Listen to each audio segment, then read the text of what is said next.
اگر استاد کی صحبت میں رہے تو وہ ہر لمحہ سیکھتا رہتا ہے.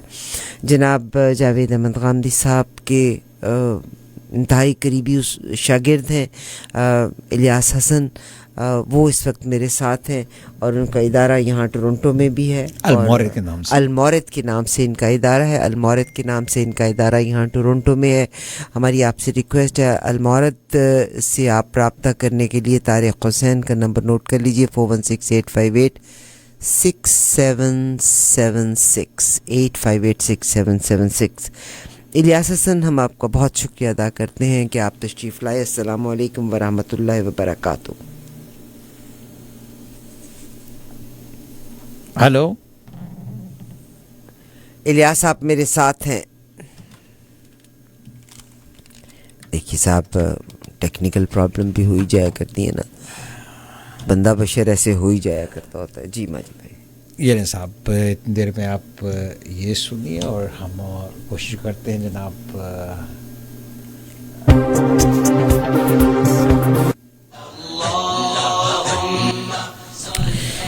المورد انسٹیٹیوٹ سے جناب الیاس حسن ہمارے ساتھ ہیں اور جناب جاوید احمد غامدی صاحب کے شاگرد خاص. الیاس بیٹا، thank you very much for being with us. السلام علیکم ورحمۃ اللہ وبرکاتہ. وعلیکم السلام ورحمۃ اللہ وبرکاتہ. اور آج سامعین جیسے پتہ ہے آپ کو کہ پہلا رمضان المبارک، بعض لوگ آج پہلا رمضان المبارک منا رہے ہیں، بعض لوگ کل منائیں گے، اور یہ سلسلہ ایسے جاری رہے گا. ہر سال ہم اس کی بات کرتے ہیں، مگر الیاس آپ کا روزہ ہے بیٹا؟ جی آج ہمارے یہاں امریکہ میں ڈیلس میں ہوں تو یہاں روزہ ہے. آج آپ کا روزہ ہے، کیسا گزر رہا ہے بیٹا؟ کتنے بجے افطاری ہے؟ کتنے گھنٹے کے بعد اب سے؟ ہمارا روزہ تو جی کافی طویل ہے. یہاں پر صبح 5:30 بجے بند ہوا تھا اور شام کو 8 بجے کے بعد ابھی کھلے گا. او بچہ ہم سے تو چھوٹا ہے، ہمارا 5 بجے بند ہوا تھا اور ہمارا 8:13 پہ کھلے گا. اچھا ابھی تو بیٹا جائے نہیں. اچھا، سب سے پہلے تو بہت شکریہ آپ کا جناب غامدی صاحب کا، بہت شکریہ. آپ لوگ موقع دے دیتے ہیں بیٹا. اس کا مقصد صرف اتنا ہے کہ بے شمار لوگ یہاں پہ بھی آپ لوگوں کو سننا چاہتے ہیں. رمضان کا مہینہ، اور رمضان کا مہینہ قرآن پاک میں یقیناً خاص مہینوں کے بیچ میں اس کا، حرمت والے مہینوں میں اس کا شمار ہوتا ہے. نمبر 1. نمبر 2، رمضان کا مہینہ اس لحاظ سے بھی امپورٹنٹ مہینہ ہے کہ یقیناً رمضان کے روزے فرض کیے گئے ہر صحت مند شخص کے اوپر، اور یہ وہ جو 5 ارکان ہیں ان کا بھی اہم رکن ہے. تھوڑا اس حوالے سے ہمیں رمضان کے بارے میں بات کرتے ہوئے جو چیزیں ضروری ہیں جو ہم نے رمضان کے مہینے میں کرنی ہے ان کا ذکر کر لیجئے. دیکھیے، اللہ تعالیٰ نے یہ دنیا جو ہے وہ امتحان کے اصول پہ بنائی ہے.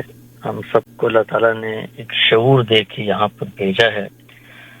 نیکی اور بدی یہ امتحان ہے، اور اس امتحان اس دنیا کے اندر خواہشات بھی ہیں، لذات بھی ہیں، رغبات بھی ہیں، شہوات بھی ہیں.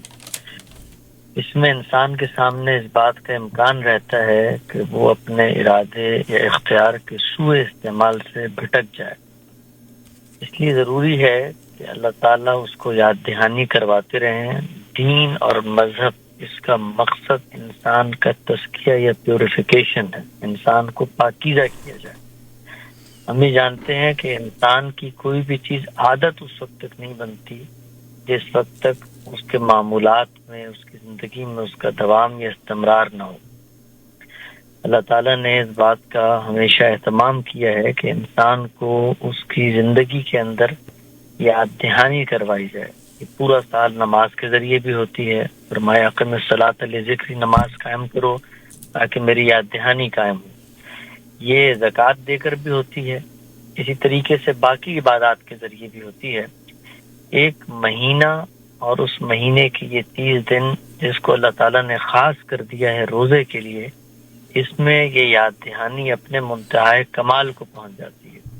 یعنی وہ جائز چیزیں جو عام دنوں میں ہمارے لیے جائز ہیں، اس کو بھی کچھ وقت کے لیے روک کر انسان کو یہ پریکٹس کروائی جاتی ہے کہ جب وہ واپس دنیا میں لوٹے تو لوٹنے کے بعد اس کے اندر وہ عزم، وہ ہمت، وہ حوصلہ ہو کہ وہ اپنے ارادے اور اختیار کو درست طریقے سے استعمال کر سکے. یہ روزے کا مقصد ہے.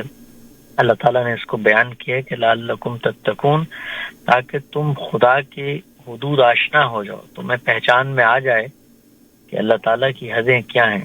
گویا دین کا مقصد کیا ہے؟ تزکیہ اور پیوریفیکیشن، اور اس کا نتیجہ کیا ہے؟ تقوی اور اللہ تعالیٰ کی حدود کی آشنائی، اس کے بارے میں آدمی جان لے. اس کے لیے اللہ میاں نے جو مہینے کا انتخاب کیا وہ وہی مہینہ ہے کہ جس میں قرآن مجید کے نزول کی ابتدا ہوئی ہے. ہم سب یہ جانتے ہیں کہ رمضان کے اندر اللہ تعالیٰ نے قرآن مجید کے نزول کی ابتدا کی ہے، اور یہ بھی ہم جانتے ہیں کہ وہ رات کہ جس دن اللہ تعالیٰ نے فیصلے کرنے ہوتے، کیونکہ وہ ممتحن ہے، کیونکہ وہ مالک ہے، کیونکہ اس نے ہمیں آزمانا ہے، تو اب کچھ سوالات اس کی ثوابدید پر ہیں، اس نے طے کرنے ہیں. کس نے کہاں پیدا ہونا ہے، کس کو کتنا رزق ملنا ہے، کس کو زندگی میں کون سی آزمائشیں اور مشکلات آنی ہے. تو یہ سب بھی ایک رات میں اللہ تعالیٰ کہتے ہیں کہ میں طے کرتا ہوں، اور وہ فیصلوں کی رات ہے لیلۃ القدر جس کو کہا، اور کہا کہ اس کی وہ ایک رات اپنی خیر و برکات میں 1000 راتوں سے بہتر ہے. تو اس کو بھی اس مہینے میں رکھ دیا. تو یہ مہینہ اصل میں ہمیں پورا سال خدا کی بندگی، خدا کی تعریف، خدا کے آگے جھکنا، ہمارا خشوع، ہمارا تذلل، ہماری انابت، اللہ تعالیٰ کے ساتھ ہمارے تعلق کے اظہار کی پریکٹسز کے لیے خاص کر دیا گیا ہے. تو اس مہینے کے اندر جو کام کرنا چاہیے وہ یہی ہے کہ ہم اس کو بات کو ذہن میں رکھیں کہ یہ در حقیقت ہماری وہ مشق ہو رہی ہے جو پورا سال ہمیں خدا کے ساتھ تعلق کے رشتے میں جوڑے رکھے گی. تو روزہ رکھنا ہے ہر عاقل کو، بالغ کو، ہر اس شخص کو کہ جس کو اللہ تعالیٰ نے صحت دی ہے، جس کو اللہ تعالیٰ نے یہ موقع دیا ہے کہ وہ سحری کر سکتا ہے، اس کے پاس وسائل بھی ہیں، اور وہ اللہ کے سامنے روزہ رکھے، بھوکا رہے، اس کے سامنے وہ چیزیں دن بھر گزرتی رہیں، اس کے سامنے وہ چیزیں اس کے دستیاب ہوں، لیکن پھر بھی اپنے آپ کو روکے. تو یہ وہ عبادت ہے جو آپ کو جائز چیزوں سے روک کر اللہ تعالیٰ کا قرب حاصل کرنے کا مقام دیتی ہے. ہر انسان پر اللہ نے روزہ فرض کیا ہے، لیکن ساتھ یہ بتا دیا ہے، دین اور شریعت کا واضح اصول ہے، لا یکلف اللہ نفسا الا وسعها، کہ کسی شخص کو اس کی استطاعت سے زیادہ، اس کے تحمل سے زیادہ، اس کے بوجھ سے زیادہ اللہ تعالیٰ ذمہ داری نہیں ڈالتے. چنانچہ آپ سفر میں ہوں، آپ کو کوئی مرض ہو، یہ سفر اور مرض تو اصل میں 2 کنڈیشنز بتا دی. ان کنڈیشنز میں جو اصل وجہ ہے وہ تردد ہے، وہ اندیشہ ہے، وہ خوف ہے، جان کے تلف ہو جانے کا خطرہ ہے.